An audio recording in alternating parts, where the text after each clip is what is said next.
much for being here this afternoon on this now dry afternoon. This is such a pleasure, and I just can't believe we're finally at this moment. My name is Erika Strassburger. I'm the City Council person for District 8 and is part of Squirrel Hill. And I'm happy to be here surrounded by those who have put so much time, so many resources, so much energy into being here, getting to this point today. This has been a long time in coming, and I don't think that at the beginning of this process I ever would have imagined that so much time and so much energy would have needed to go into a park that's not even 2 acres large. In a way, it's been like a relay race where we've been able to pass the baton from person to person to person at each phase of this development. And it all started with a neighborhood planning process initiated by Chief of Staff Dan Gilman, who was councilman at the time, as you all know.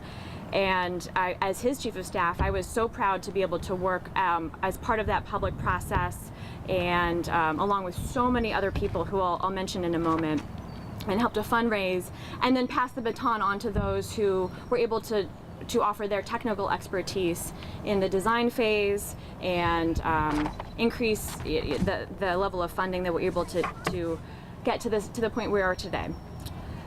So we were able to obtain funding from all levels of government, from local to state to actual federal levels of government, from the National Park Service and the Land and Water Conservation Fund, which is really incredible and I think unprecedented. And I think we can be incredibly proud of this landmark project that hasn't even been, we haven't even seen the fruits of our labor yet, but we're about to. This park will create more opportunities for neighborhood recreation.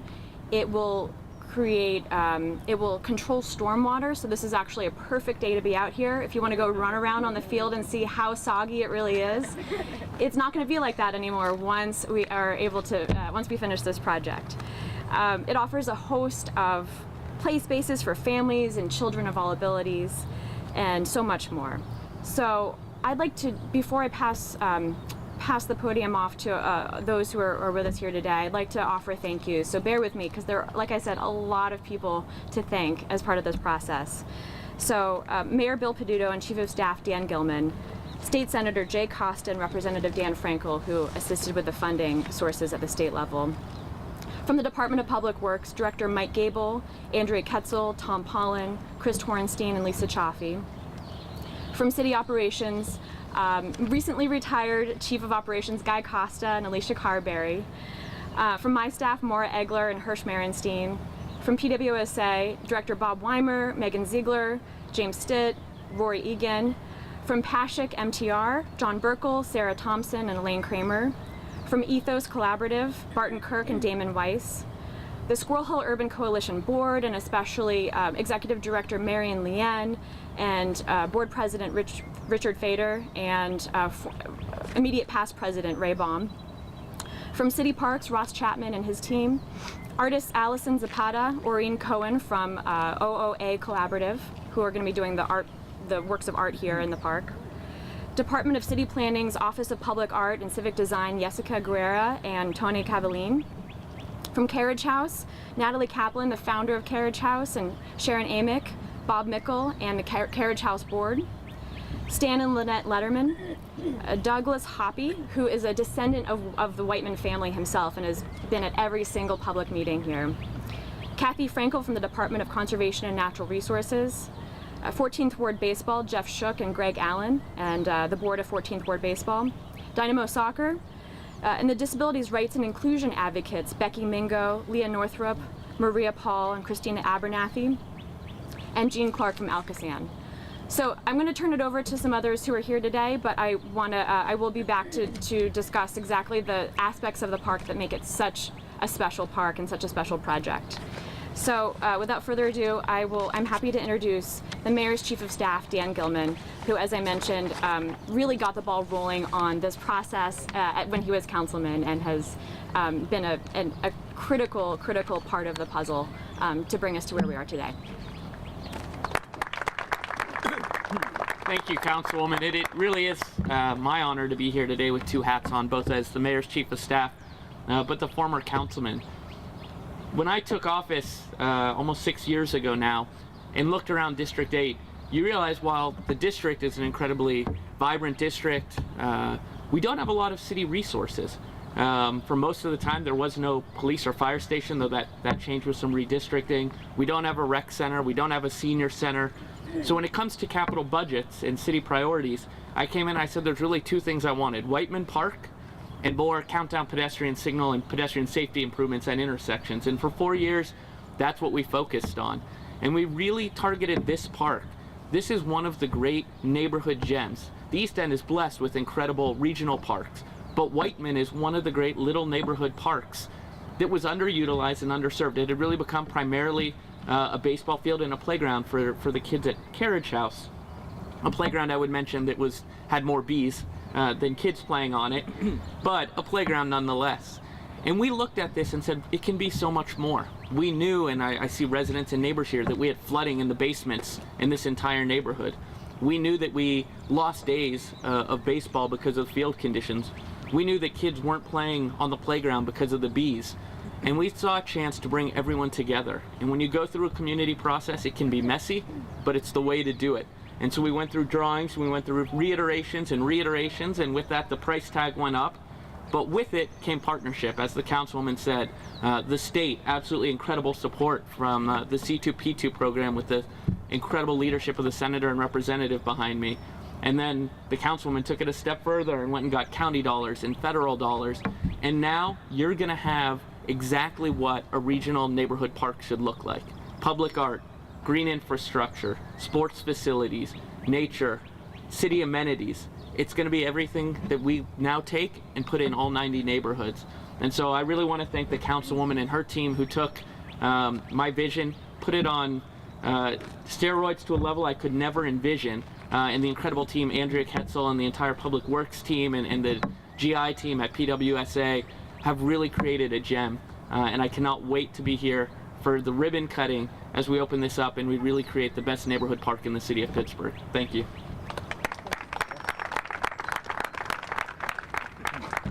And now I'm happy to introduce State Senator Jay Costa. Thank you very much, Erika, and I'm very happy to be here today and spend some time with all of you as we begin the process of doing what needs to be done to this community park. As Dan and Erika talked about, this is a comprehensive planning process that I think came to fruition, and what was important about that is when they came to us, Dan came to us and Erika back when she was chief of staff, and later looking for resources at the state level, and knowing that the programs that we were going to be going to would be very competitive programs, and they had to put together a very comprehensive and thoughtful plan, and that's exactly what we have here. So that made it easy for us to be able to make the argument and be able to request that the resources, the DCNR and others that are part of this project. So I'm pleased to be here along with my colleague, Representative Dan Frankel. Together we advanced this measure and glad to see it come to fruition. So I appreciate the chance to be with you and look forward to coming back to spend some time with all you, of course without the bees. So thank you very much. Okay.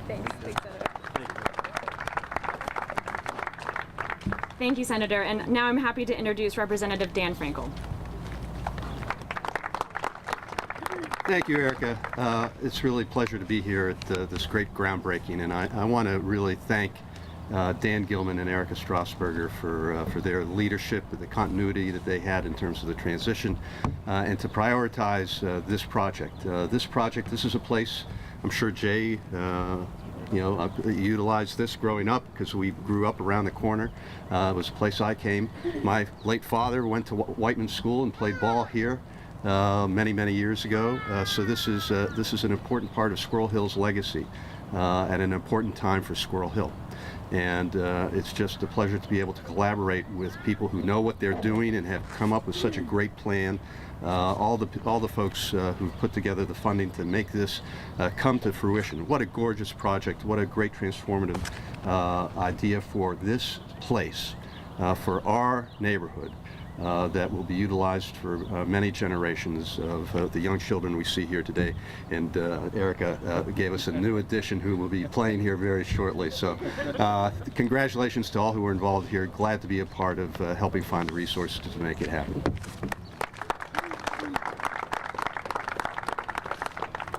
Thank you, Representative. And now someone we couldn't have done this without, Director of Public Works, Mike Gable. Thank you. Thank you, Councilwoman. First, the bees are more of a nuisance than a threat, so. But it's a great day. Another park is going to be renovated. And Wightman Park is going to retain a lot of its recreational assets that you've come to know. But there'll be an incorporation of new features that are going to make it much more attractive, including, a touch of nature that's going to probably look more like what you'd see in Frick Park or Shenley Park. I'm going to echo a lot of the accolades here that the others have said before. Just as a repeat, I'd be remiss if I couldn't do that. First, I do want to thank from my staff, Andrea Ketzel, who's our senior project landscape architect. From our consultant firm, Pashik and MTR, John Burkle, and Sarah Thompson, who worked diligently with us to bring this to fruition. Also want to recognize Jessica Guerra, Public Art and Civic Design Manager, who helped hold us to getting the 1% art into the parks as we continue to do that. And I'd be remiss if I didn't thank the most important part. I think the community members, the Athletic Association, the groups and the organizations of this community who held us to the fire and came out in strong numbers to make sure that they got what their needs were, in addition to offering design input. So to all of you, to everybody here, thank you very much for giving us the opportunity to improve a park space in Squirrel Hill. Thank you. Thank you, Director. And now the Director of PWSA, on behalf of his whole team, Bob Weimar. Thank you very much. First of all, I have to recognize Megan Ziegler. Megan's here, was a key part of our team, and certainly this project shows the evidence of a program that the mayor had actually proposed many years ago. And I think it's fair to say that without some of the leadership in creating the Green First program, we probably wouldn't be here today. But it's fair to say that this is just one of hundreds of opportunities for us to manage stormwater. And in this particular case, we're going to be able to manage basement backups, and we're also going to manage the combined sewer overflows that have plagued the area for so long. So it's fair to say that this is an opportunity for us to display the kinds of technology that's available today, and also to provide a better, if you will, city for Pittsburgh. That's what our goal is to try and improve the city's environment, not only here at the park, but throughout the city. So thanks again for the opportunity to work with you. We'll look forward to many more. Thank you, Director. And last but certainly not least, Marian Lien, the Executive Director of the Squirrel Hill Urban Coalition, who, as was mentioned, represents the community, is the embodiment of all that it takes to bring the community together, as Director Gable mentioned, to allow people to provide their voices and have a say when it comes to a public resource like this, a really important public resource and amenity. So, Marian Lien from the Squirrel Hill Urban Coalition. Thank you, Councilwoman. What a delight it's been to work with District 8 and so many of our city folks here to make sure that this is going to really happen. I can't believe it. Back from 2015, I think we started with master planning, and I want to say, it wasn't just one meeting. It wasn't just 2 meetings that they had with us. It was over 5. And all the individuals that Erika had mentioned, those stakeholders also had meetings with that office. So this inclusive way of making sure that this park was going to be representing the community's needs and voices is something that we should be very proud of. Thank you so much for that. The other is that, we can't be more happy that when we were saying stormwater, stormwater, stormwater, we were heard. So to know that this project is going to incorporate some of the stormwater mitigation to making sure that our neighbors will have some of those flooding issues taken care of, that's great. That is so great. And also knowing that this will make a difference regionally, even better. So we can't wait to see what's going to happen at that ribbon cutting. And by the way, those bees, it makes a big difference for those of us who take our lunch breaks and trying to walk. It does make them a very fast trot around. Thank you. I won't embarrass Marian and make us sing happy birthday to her, but maybe later. I just want to mention a couple of aspects of the park that we're so happy to be able to include. So one of them is inclusion. You've heard it mentioned before, but let me just put a finer point on that. This park space is going to offer play equipment for children with differing abilities, including those on the autism spectrum. That was something that we heard loud and clear from those from the disabilities rights community, especially children's rights, disabilities rights advocates, and was really important that something that then Councilman Gilman, now Chief of Staff Gilman, really championed along with Alicia Carberry, not just for this park, but in city playgrounds across the city. So we're really happy to be one of the first city parks that will have such amenities, and the bathrooms are also going to have adult changing tables for those who need that kind of service as well. Again, the first of its kind in Pittsburgh. Sustainability. The stormwater management features that you've heard mentioned were developed by PWSA and their consultants, and truly will reduce the impact on our combined sewer system and mitigate flooding that we see in streets and homes and basements all around here and on the field here. So just so that you can get a sense of that, the stormwater feature is going to capture 13 million gallons annually and will have a capacity of 400,000 gallons. So that's stormwater that will be captured underneath the field and underneath the playground, and will slow down the process of it entering our systems and overflowing into our sewers and into our rivers. So that's going to be beautified by increased landscaping and an actual wetland that you'll get to enjoy here, and an educational boardwalk feature to teach children and those of the carriage house and those who are coming here from the neighborhood about the importance of stormwater and controlling stormwater in nature. The recreation piece is also really exciting. The park shelter will be available for rent by the community, and the multi-purpose field space will play host to not just coach pitch baseball, but softball and soccer and other passive activities. And the play equipment will have 2 distinct play areas for toddlers 2 to 5 and from school-age children from 5 to 12.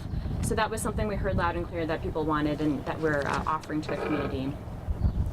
And the design. The project's design will utilize its location surrounded by hillsides to its advantage. So we'll have restroom facilities built into the hillside right around here, and increased landscaping, a water feature, a boulder scramble feature, and an embankment slide, which, if you can imagine, a mini version of Blue Slide Park, but as an entrance to the park right here. Probably my most, the aspect that I'm most excited about. I hope to be the first one to go down that slide when it's maybe with Evan when he's a little bit older. And it's also, as mentioned, is going to offer beautiful artwork as part of the city's commitment to public art, designed by OOA collaborative artist Allison Zapata and Oreen Cohen. So those are just a few of the aspects. If you're at all interested in learning more, we have a lot of people who can talk to you about that here today. If you also Google Wightman Park, you'll be able to find probably the first item that pops up is going to be a description of all of these elements and some visuals to tell you a little bit more about the park. But without further ado, let's get this show on the road. Let's get over to the shovels and break ground so that we can get on to construction, and then sooner rather than later we can have a ribbon cutting and be done with this whole process and see this beautiful park. So we're going to move over to the shovels right here. But thank you again for being here today, and thank you all for your involvement.